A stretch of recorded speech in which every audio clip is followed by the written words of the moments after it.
Assalamualaikum warahmatullahi wabarakatuh. Terlanjur tayang mau berbagi kabar seputar sengketa pemilihan Gubernur Kalimantan Selatan tahun 2020 tadi yang saat ini masih menunggu putusan dari Mahkamah Konstitusi. Tapi sebelum lanjut, bagi kalian yang belum subscribe, silahkan diklik dulu tombol subscribe di bawah ini. Klik juga gambar loncengnya agar kalian bisa mendapatkan video gratis selanjutnya dari channel ini. Jangan lupa klik tombol like dan bagikan pula video ini ke media sosial kalian agar kalian bisa berbagi info menarik dan hal-hal baru lainnya dari channel ini. Sengketa Pilgub Kalsel telah diajukan ke Mahkamah Konstitusi oleh Denny Indrayana dan Difriyadi Darjat selaku pemohon dan Paman Birin atau Sah Birin Nur dan Haji Muhyiddin selaku pihak terkait. Paslon 02 Denny Indrayana dan Difriyadi Darjat menilai bahwa proses pelaksanaan Pilgub Kalsel dipenuhi banyak kecurangan yang menguntungkan petahana.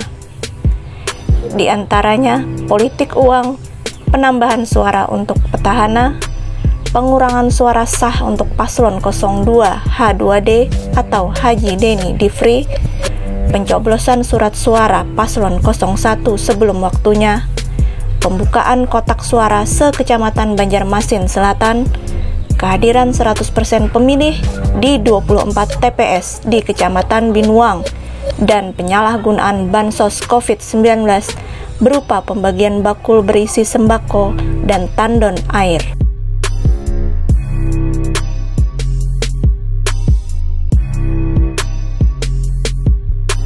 Denny Difri bahkan membawa sebanyak 300 lebih alat bukti. Alhamdulillah, kita berhasil membuktikan memang terjadi penyalahgunaan kewenangan program dan kegiatan yang dilakukan oleh Gubernur Petahana Sah Birin Nur. Misalnya yang terkait dengan penyalahgunaan program-program COVID-19. Ada pembagian bansos dalam bentuk beras, dalam bentuk sembako yang di dalamnya menempelkan citra diri petahana.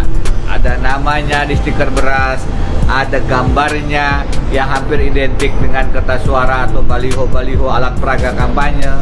Ada kata-kata bergerak di stiker beras itu yang tentu saja merupakan tagline yang terus dimunculkan di provinsi, tagline yang dimunculkan di akun sosial Paman Birin Bergerak dan kemudian digunakan juga sebagai tagline pasangan calon 1 Sah Birin dan Muhyiddin. Kita juga berhasil membuktikan bahwa tagline bergerak itu ada di mana-mana, ada di jam dinding, ada di pelampung, ada di truk, ada di kaos, bermacam-macam, semua digunakan tagline bergerak. Kita juga perlihatkan tandon COVID-19 yang menempel citra diri petahana juga dengan gambar baju adat yang hampir identik dengan kertas suara. Dan banyak lain yang bisa kita buktikan bahwa berbagai macam program kegiatan tidak terkecuali terkait dengan COVID-19 disalahgunakan sebagai kampanye terselubung oleh pasangan calon nomor 1. Fakta-fakta kecurangan tersebut juga terbongkar dalam sidang di MK sebagaimana diungkapkan para saksi. Apakah ada pembagian uang? Ada, Pak. Berapa? 10 juta. Disuruh kalau mencoblos sepaket, Pak. Maksudnya sepaket apa? Pemenangan 01 sama Gubernur 01, Pak. Saya dihubungi oleh seseorang, salah satu anggota KPU Banjar, yang menyebutkan bahwa ada upaya rekayasa untuk melakukan penambahan surat suara pasangan calon 01 pemilihan gubernur serta usaha pengurangan jumlah surat suara pasangan calon 02 pemilihan gubernur Kalsel, yang mana itu dilakukan secara terstruktur, perintah KPU pada PPK kepada KPPS, penambahan surat suara sah gubernur sebanyak 5.000 untuk pasangan calon 01, sementara pengurangan untuk pasangan calon 02 surat suara sahnya dikurangi 5.000. Saudara Tahu siapa yang memberikan surat pernyataan itu? Tertulis di sana ada nama Abdul Muthalib, anggota komisioner KPU Banjar. Baik Yang Mulia, untuk Kabupaten Tapin, Kecamatan Binuang, kalau hasil pengawasan Bawaslu bahwa ada 24 TPS pemilih 100%. Ibu Anggia, saudara saksi, tadi ada PSU di Sungai Tabuk, desa mana tadi? Desa Pembantanan, Kecamatan Sungai Tabuk. Ya. TPS 8. Tadi dikatakan ada surat suara yang dicoblos duluan. Iya.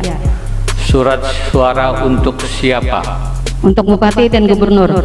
Gubernur siapa yang surat suaranya dicoblos duluan? Tidak jelas. Tidak jelas. Tidak jelas. Tidak jelas. Sebentar Bu, saya ulangi Bu ya. Iya. Maaf saya kurang teryakinkan. Ibu sudah disumpah ya Bu tadi di atas Quran. Iya. Ya, tolong dijawab dengan benar. Surat suara yang Ibu tahu sudah dicoblos duluan itu kan ramai tuh. Iya. Bukan saksi di tingkat kabupaten. Iya. Betul. Dan itu menjadi PSU karena ada surat suara yang dicoblos duluan, betul. Betul. Surat suara siapa yang dicoblos duluan di gubernur itu? Tolong dijawab dengan jujur, Bu. 01. 01.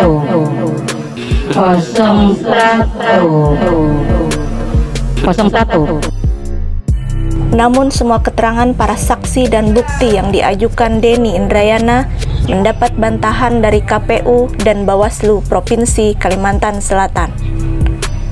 Menurut KPU dan Bawaslu Kalsel, sampai proses rekapitulasi selesai, pemilihan Gubernur Kalsel 2020 berjalan lancar tanpa ada pelanggaran yang bisa dibuktikan. Bapak tidak pernah tahu ada tagline apa semboyan. Saya kurang perhatikan yang mulia. Ada tidak di baliho di? Kalau mendengar saya pernah. Mendengar? Ya. Tidak perlu mendengar, melihat itu karena bergerak itu kan tulisan. Mana ada lagunya? Bagaimana? Di baliho-balihonya saya lupa yang mulia. Saya tidak memperhatikan yang mulia. Selama proses pilkada ini tidak ada anggota PPK yang diproses karena diduga melakukan satu pelanggaran. Betul ya? Tidak ada. Berita acara yang kasus 02 Yang tadi itu juga tagline. nah, terus Tagline itu bukan bagian dari bahan kampanye atau kampanye, karena tagline itu sendiri kan sejak tahun 2000. iya, tapi Lantas, bagaimanakah prediksi hasil putusan MK? Berikut analisa yang berhasil dikumpulkan tim Terlanjur Tayang. Ex-Hakim MK Marwarar Siahaan menilai paslon pemilik suara terbanyak kedua bisa saja dimenangkan oleh MK sebagai kandidat terpilih di dalam pilkada. Itu ketika paslon pemilik suara terbanyak pertama di pilkada terbukti melakukan kecurangan secara terstruktur, sistematis, dan masif, ujar mantan Hakim MK tahun 2003 sampai 2006 tersebut, seperti diberitakan apahabar.com yang mengutip dari Antara.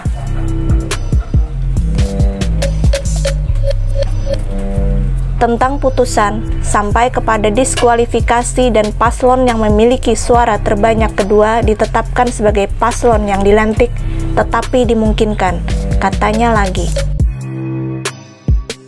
Direktur Eksekutif Perkumpulan untuk Pemilu dan Demokrasi Perludem, Titi Anggraini, yang bertindak sebagai ahli dalam sidang MK tanggal 22 Februari 2021 tadi juga berpendapat bahwa petahana yang memanfaatkan bansos saat kampanye di masa pandemi bisa diancam sanksi diskualifikasi. Dalam situasi pandemi COVID-19, petahana dapat menunjukkan kontribusinya dalam penanganan wabah tanpa harus melakukan cara-cara atau perbuatan curang dan menyimpang melalui pemanfaatan fasilitas atau program pemerintah dalam menangani COVID-19 untuk keuntungan elektoralnya. Program penanganan COVID tetap bisa berjalan tapi tidak menggunakan identitas diri, nama, foto, dan lain-lain.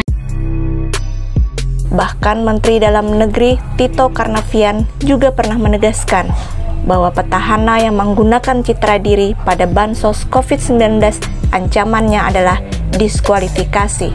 Kita untuk menghadapi bansos ini kan tetap harus jalan, COVID ini. Tetap.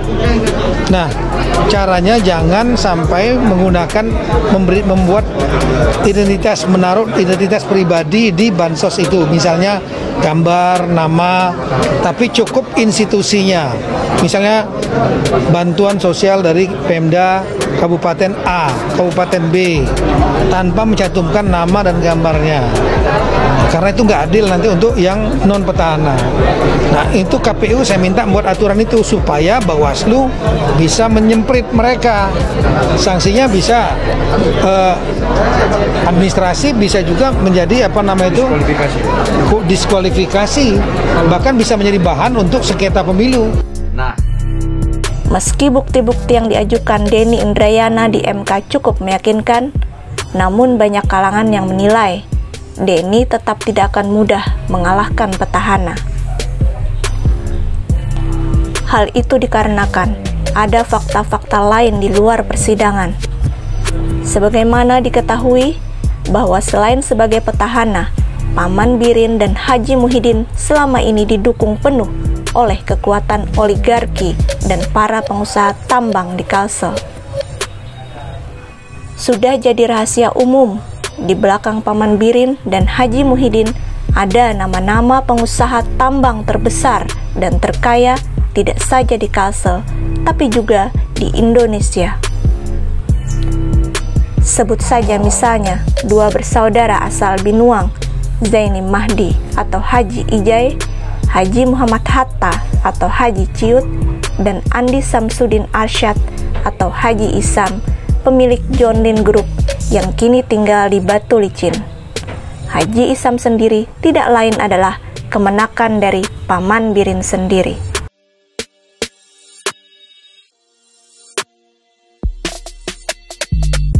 Kekuatan maha dahsyat itu pun agaknya sangat disadari oleh Denny Indrayana, bahkan jauh-jauh hari sebelum ia memastikan diri dalam kontestan Pilgub di Kalsel.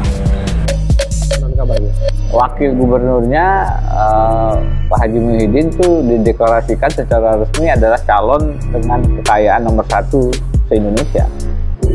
Laporan LHKPN-nya di KPK. Jadi KPK bilang paling kaya calon kepala daerah adalah Haji Muhyiddin. Wakil daripada Pak Sabirin. Oke, berapa kekayaannya?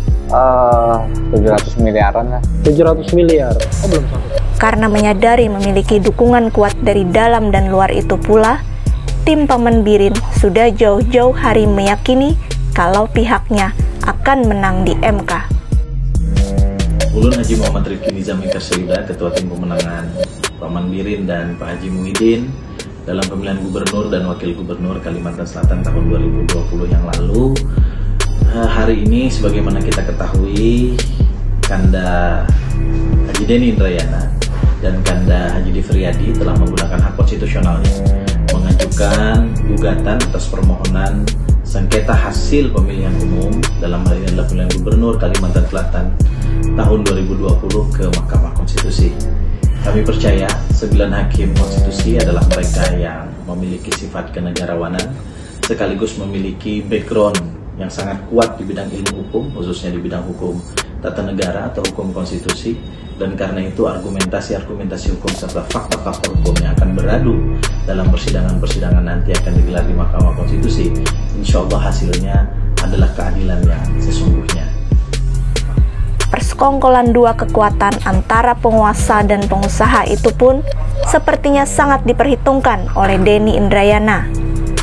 Hal itu tersirat dalam sebuah penjelasannya, bahwa hukum kita sekarang tidak hanya diputuskan berdasarkan kekuatan bukti, tapi tidak jarang oleh lobby, negosiasi, dan intervensi.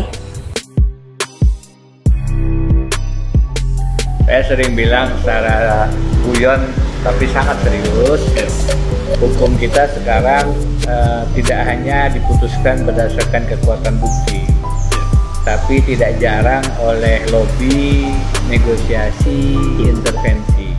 Itu sebabnya.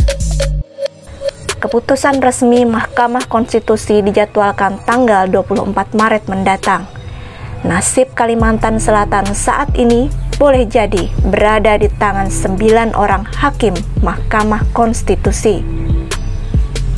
Apakah akan kembali dipimpin oleh Paman Birin, corak perpaduan dua kekuatan, penguasa dan pengusaha? Ataukah akan dinahkodai oleh Denny Indrayana, simbol intelektualitas dan integritas? Bagaimana pendapat kalian? Silakan tulis di kolom komentar. Wassalamualaikum warahmatullahi wabarakatuh.